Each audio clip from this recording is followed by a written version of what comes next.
Welcome to a deep dive crafted just for you. Mm-hmm. Today, we're cutting through the noise, really digging into a topic that, well, it touches so many lives, but often feels incredibly isolating: anxiety. Yeah, it really does. We've synthesized some truly insightful sources on this, and our mission today is basically to extract the most potent nuggets of knowledge and practical tools. Right. Things to help you navigate it, not just, endure it. Exactly. And if you've ever felt that familiar racing heart before a big moment, Oh, yeah. or found yourself like replaying conversations late into the night, Definitely. or just that persistent knot in your stomach when uncertainty hits, well, you are profoundly not alone. It's so common. It really is. Our sources show anxiety affects over 40 million adults just in the U.S., Wow. making it the country's most common mental health condition. And here's where we kind of want to start reframing things a bit. Mm-hmm.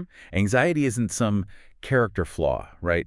Or a weakness. Absolutely not. It's actually more like an overactive survival mechanism. Yep. And the interesting part is, it can surprisingly be sort of retrained. Yeah, retrained to serve us rather than sabotage us. Right. So we're going to unpack what anxiety truly is, what's physically happening in your body when it strikes. Yeah, the biology of it. And most importantly, equip you with 5 concrete strategies you can start using, like right away. Sounds good. So let's start with the basics, but maybe with a deeper lens.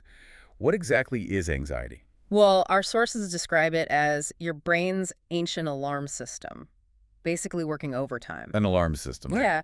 Think of it less like a flaw and more like this incredibly well-meaning but maybe overprotective internal guard. Like an overzealous bodyguard. Exactly. This system, it was perfectly designed, to keep our ancestors safe from actual predators. Right, real dangers. But now it gets triggered by modern-day threats. Things like a stressful work email or a party, or sometimes even just our own thoughts spiraling. It's amazing how it misfires like that. Well, what's truly fascinating here, and this is a core insight from the material, comes from Dr. Lisa Damour. Oh, yeah. She's a psychologist and author. She beautifully describes anxiety as, quote, the price we pay for our ability to imagine the future. Huh. The price we pay for imagining the future. Yeah.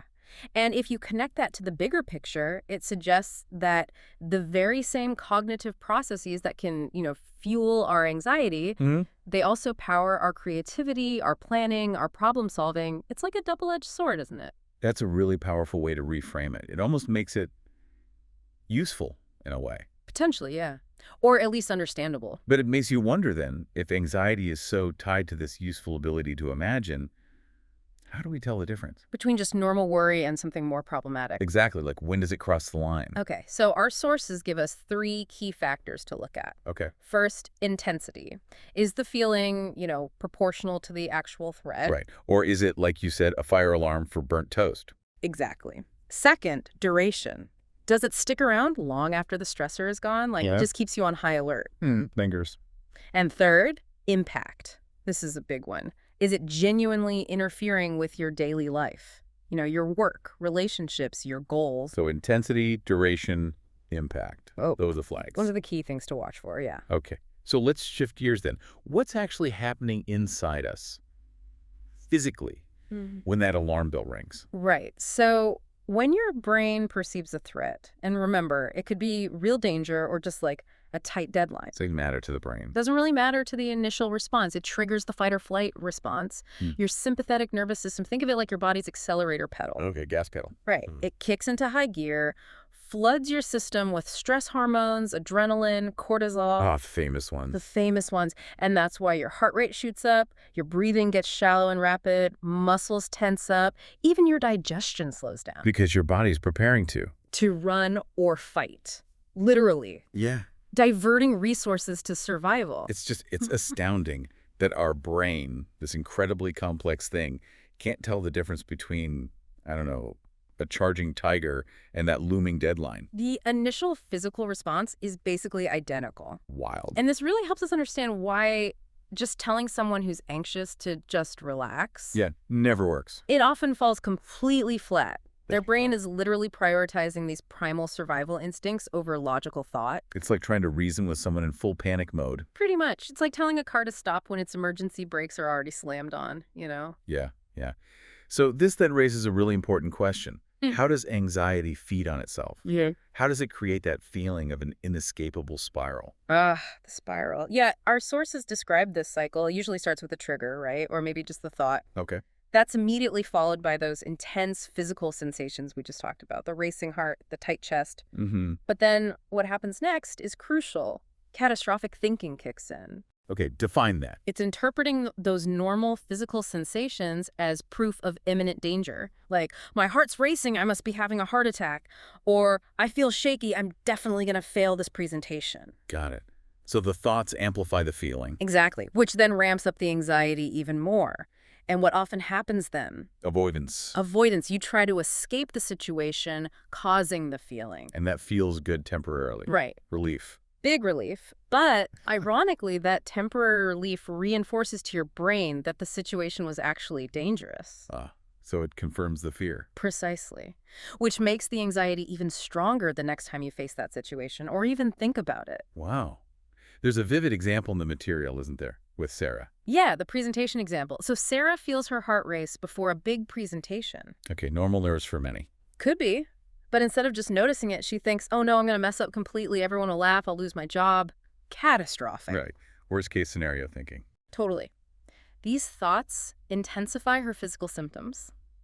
Maybe she feels dizzier, more nauseous. Which she then takes as proof. As undeniable proof that something terrible is about to happen. So what does she do? She finds a way to avoid public speaking altogether. Calls in sick, maybe. That's that immediate relief. Yep, and that relief confirms her deep down fear, making her anxiety about future presentations even worse. It's a classic self-fulfilling prophecy. That spiral is so clear when you lay it out like that. Okay, so now that we understand how deeply wired this response is and how it can spiral, the crucial question is, how do we interrupt it? Right. In the moment. Yeah, what can you actually do? This is where our first practical tool comes in, right? The STP technique. Exactly. S-T-O-P. It's an acronym. Okay, break it down. S is for stop. Literally. Just interrupt the spiral. Say stop to yourself. Like silently or out loud? Out loud if you can. It's more powerful. Just breaks that thought loop. Okay. F, stop. What's T?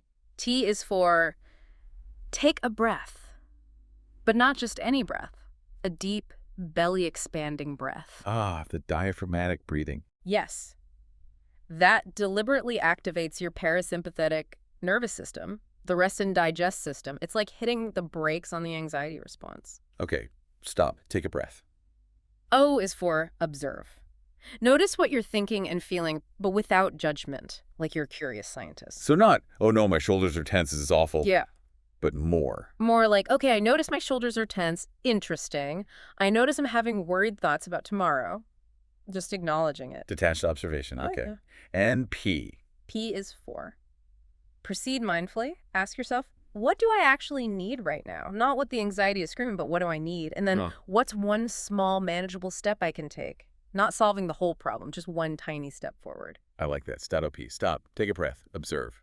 Proceed mindfully. What's really neat about this is that it works with your brain's processes. It creates that vital pause, you know? That space between the trigger and the reaction. Exactly. A space where you can choose a different response. It's like micro-training for your brain, teaching it over time that not every alarm needs a full-blown panic. That space feels key.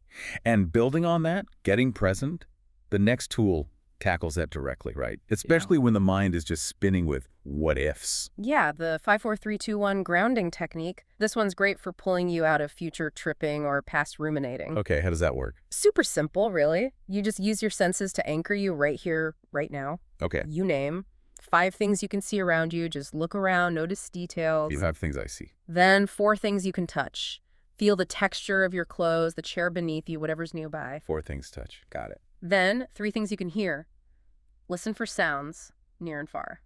The clock ticking, traffic outside. 3 sounds. 2 things you can smell. Maybe coffee, maybe rain, maybe nothing specific, just the air. 2 smells. Okay. And finally, 1 thing you can taste. Maybe the remnants of your last drink or just the taste in your mouth. 1 taste. 5, 4, 3, 2, 1. See? Touch here, smell, taste. Exactly. It works so well because, like we said, anxiety often pulls your brain into the future or the past. Right. Anywhere but now. By intentionally engaging your senses, you force your awareness back into the present moment where usually you are actually safe. That makes so much sense. anchoring yourself. And the sources recommend practicing this when you're calm, too. Oh, interesting. Why? So it becomes like muscle memory. It's easier to access and use effectively when you're actually feeling anxious if you've practiced it beforehand. Build the muscle memory for calm. I like that. Okay, so those are great in-the-moment tools. What about longer-term strategies? Things that address the root patterns? Right. That brings us to cognitive restructuring. This is a bit deeper. It's essentially becoming like a compassionate detective with your own thoughts. Okay, detective work on my thoughts. How? It's about recognizing that anxious thoughts often follow predictable, unhelpful patterns. These are sometimes called cognitive distortions. Cognitive distortions, Okay. like thinking traps. Exactly. Thinking traps. And you might recognize some of these common ones. Oh yeah, I'm on me. Okay, there's catastrophizing. That's jumping to the absolute worst case scenario. If I make one mistake in this report, I'll get fired. Mm-hmm. The world is ending. Pretty much. Then there's mind reading. Assuming you know what others are thinking, usually negatively. They didn't text back immediately, they must be mad at me. Well, that's a common one. Very. Also, fortune telling. Predicting a negative outcome without any real evidence. This interview is definitely going to go badly. Predicting the future badly. Yep. And another big one. All or nothing thinking. Seeing things in black and white. If I'm not perfect at this, I'm a complete failure. No gray areas. Right. No room for good enough. None. So cognitive restructuring is about first catching yourself in these patterns, becoming aware of them. Okay, awareness first. Then what? Then you challenge them. The material suggests asking some powerful questions like, is this thought actually helpful right now, or is it just making me feel worse? Good question. Helpful or harmful? What's the actual evidence for this thought? And maybe more importantly, what's the evidence against it? Ah, looking for counter evidence. Exactly. Another good one. What would I tell a good friend if they were having this exact thought? We're often kinder to others. So true. What's the most realistic outcome here, even if it's uncomfortable? Not the best, not the worst, but the most likely. Balancing it out. And even asking, okay, even if my worst fear did come true, how would I cope? What resources do I have? Planning for resilience, even in the worst case. Right. And the goal here isn't to pretend everything's rosy or dismiss legitimate concerns. No toxic positivity. Definitely not. It's about developing a more balanced, realistic, and ultimately more empowering perspective. Realizing your thoughts are often just thoughts, maybe old habits, not necessarily facts. And that you can challenge and change those habits. Absolutely. Okay, that leads us nicely into the fourth strategy, which I admit it feels a bit counterintuitive at first. Ah, yes. The power of acceptance. Right. Acceptance. It sounds like giving up, almost. Yeah. It can sound that way, but it's actually the opposite of giving up on yourself. It's about acknowledging what you're feeling without adding that extra layer of judgment or anxiety about being anxious. So not fighting the feeling itself. Exactly. Think about it. Fighting uncomfortable emotions, struggling against them, it almost always makes them stronger, digs them in deeper. Like struggling in quicksand. Perfect analogy. Research from Acceptance and Commitment Therapy, ACT, strongly supports this. Instead of battling the feeling, try acknowledging it. How might that sound? Maybe something like, okay, I notice I'm feeling anxious right now, and that's okay. It's uncomfortable, sure, but it's a normal human emotion, and it will pass. Just naming it and allowing it. Allowing it to be there without letting it run the show. You can even practice what some call anxiety surfing. Surfing. Yeah, imagine your anxiety as an ocean wave. It builds, it crests, it gets intense.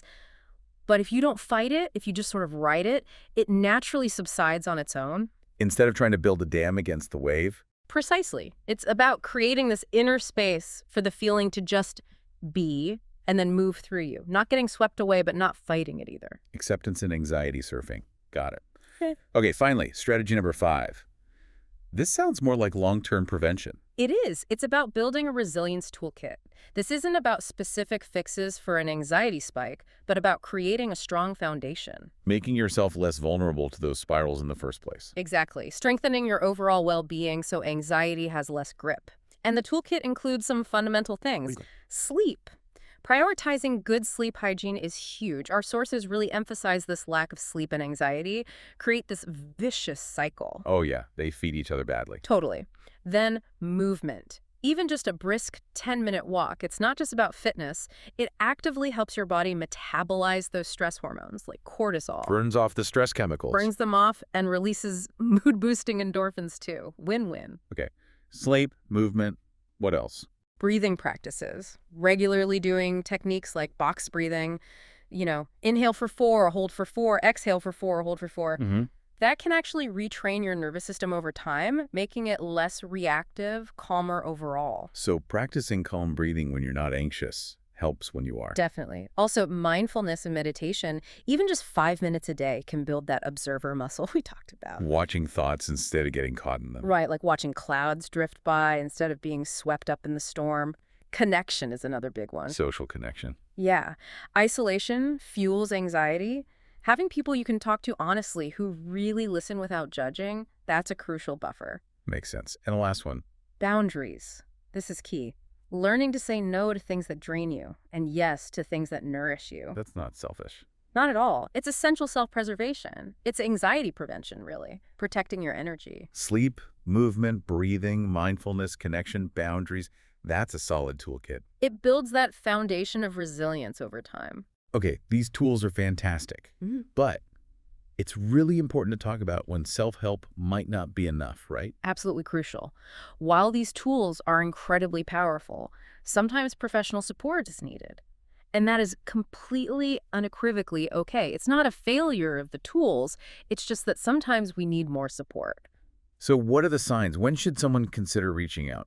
Well, our sources highlight several key indicators.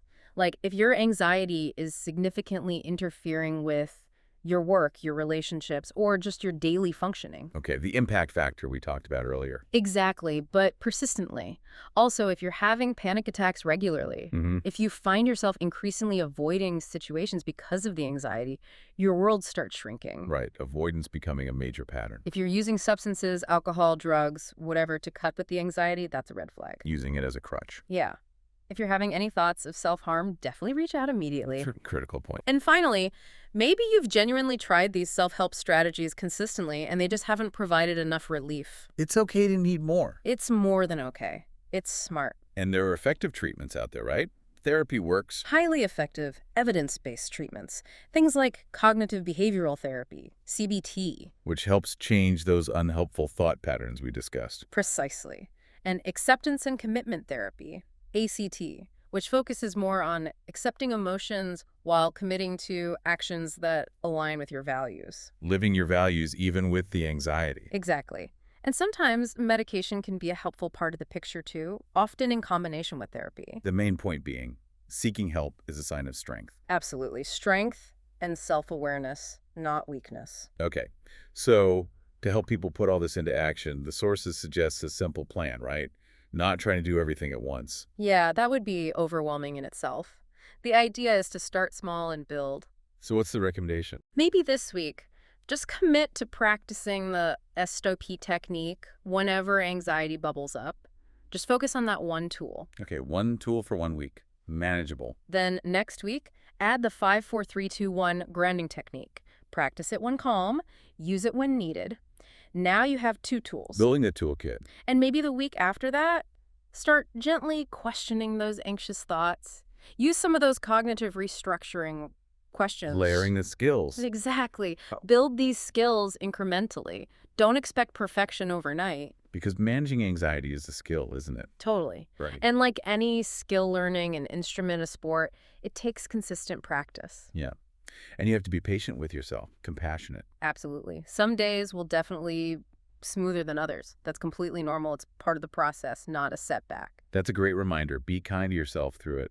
So as we wrap up this deep dive, there's a really powerful distinction that came up in the sources I want to highlight. Okay. You are not your anxiety. Say that again. You are not your anxiety. Anxiety is something you experience. It's not something you are. You have anxiety sometimes. You are not an anxious person fundamentally. That small shift in perspective, it can make a huge difference. It separates you from the feeling. Gives you space. Exactly. It changes how you relate to those feelings, how much power they seem to hold over you. That's powerful. And, thinking back, you've survived every single anxious moment you've ever experienced. That's right. Every single one. You're still here. You possess far more resilience, more strength than you probably give yourself credit for. Definitely. And the goal isn't, to never feel anxious again. That's impossible, right? It's a human emotion. It's impossible and, frankly, unhelpful to aim for. Anxiety in small doses can even be motivating sometimes. Oh. The real goal is to develop a healthier relationship with anxiety, to have effective tools like the ones we discussed to cope when it does arise. And maybe most importantly. Not to let it make decisions for you, not letting it shrink your world. So what does this all mean for you listening right now? It means you deserve to live a full, rich, meaningful life, even with anxiety sometimes showing up. The anxiety doesn't have to be in the driver's seat. Not at all. These tools, this understanding, they're here to help you take the wheel back, to help you live that full life.